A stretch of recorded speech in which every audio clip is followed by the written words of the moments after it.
Hey guys, and welcome back to the channel. Today we're going to do Advent of Code 2015, day 9, a bit of pathfinding, and let's directly jump over to the problem.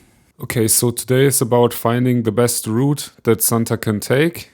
He's got a list of routes from one location to the next and the distances. He must visit each location exactly once, and we need to find the shortest distance. So as usual, it's always nice to visualize what we actually have. So we have London. We have Dublin, and we have Belfast. And we know that from London to Dublin, it's 464 kilometers. From London to Belfast, it's 518 kilometers. And from Dublin to Belfast, it's 141 kilometers. One important detail that you can actually get from the examples is, even though it says London to Dublin, it's 464, it's also from Dublin to London. So it's an undirected graph, and it doesn't matter which direction you go. For finding shortest paths, there are different algorithms that you can use. So there's the traveling salesman problem, but the traveling salesman problem is getting the shortest path while visiting each node. What I first wanted to do was an A-star or a Dijkstra algorithm, which is used for pathfinding, but using it felt a bit like an overkill. And the biggest problem is with these algorithms, you usually have one starting point and one end point and then find the path between those. But in that particular problem, you could start anywhere and you could stop anywhere. So you don't have a start point and an end point. So you more or less need to do some kind of brute forcing. And if you look at the input, there are not that many nodes, so brute forcing will actually terminate in a reasonable amount of time. That's usually a problem at Advent of Code stuff. Brute forcing is always a solution, but usually the problem space is so big that you won't finish it in a reasonable amount of time, and you need to add some kind of memoization or stuff like that. Like the first hard part is parsing the input. Today I used the regex, and the Swift regex engine is actually quite nice because it's type safe. So you can just capture one word and that will be a substring. There's also a try capture where you can specify how to capture and then directly transform it to whatever you want to. And in that case, it will be transformed to an integer. You can use whatever type you want, so it's actually quite nice to use. And how I split up the input today was parsing it to locations and then just storing it in a lookup dictionary where the index is the location's name and then the location object. And then for each part, I either build a new location or use the one I already have. And the same for the destination. So I always have two locations, and to each location I append the other, and I store those back in the location. It's actually quite important to have both of them. If you only use the start point of the input, it will be a directed graph, and you won't have every location in the lookup dictionary. That's what I first had, and obviously you won't get the result because Belfast will always be the last location because there's no road exiting Belfast, and though you won't be able to calculate routes like that one, so that's a really important step. So as I said, you need some kind of brute forcing. There's several different ways to do it. You could just use permutations of each location and then calculate the distances between those permutations. What I did is quite similar, but I didn't directly compute the permutations. So I just thought, let's go over all locations and use every location as a start point at some point. And I opted for a recursive approach. So if you don't know what recursive means, what you do is you have a function and that function will call itself, and at some point it will finish and then the result will bubble up. So that the function takes step, which takes the current location, so the location I'm currently at. At the beginning it will be the start point.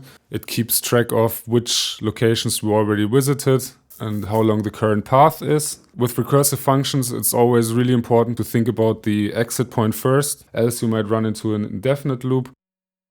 So for us, if visited count equals input count, so input is every location we have, and that says if we visited every location, return the current length. So if we call that function with London, Dublin, and Belfast in the visited set, we will return the current length.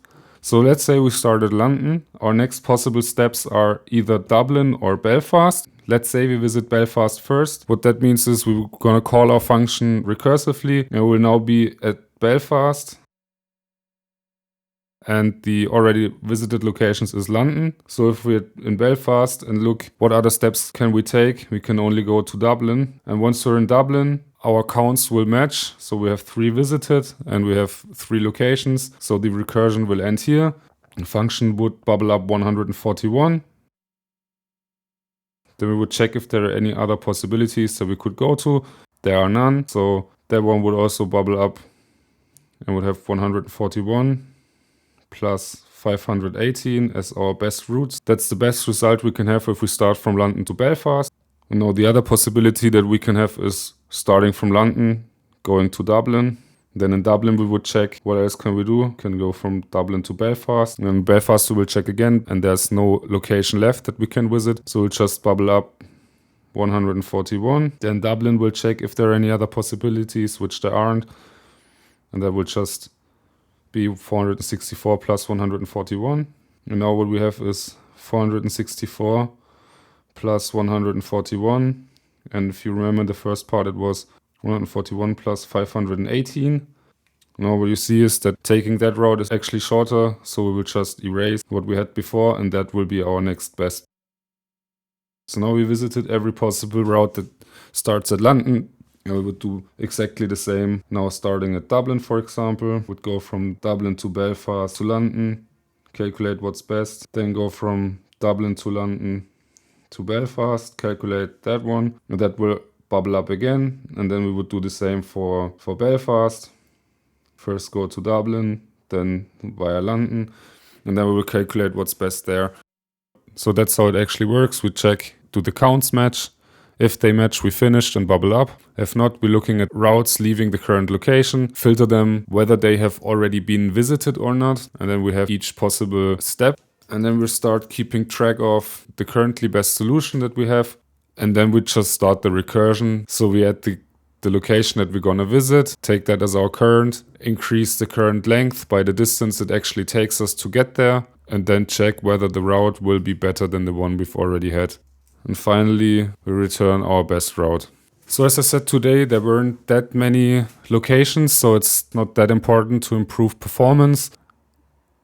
What you usually would do with depth first search like that is to memorize the results. So basically keep track of the parameters that you use to call the function. In that case, you would have current and visited as a key, and then the result that you get from calling the function as the value. And then you would look up, did I already calculate that?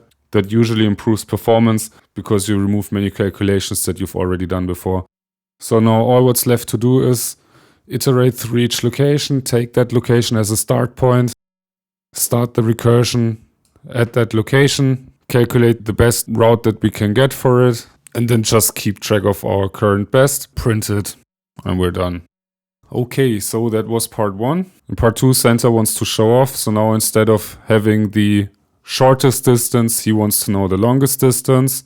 So part 2 is actually the same as we already did before, with one difference. We need to use max now, so it's quite easy to extend our function. We will just parse in use shortest. Our initial value will also be different.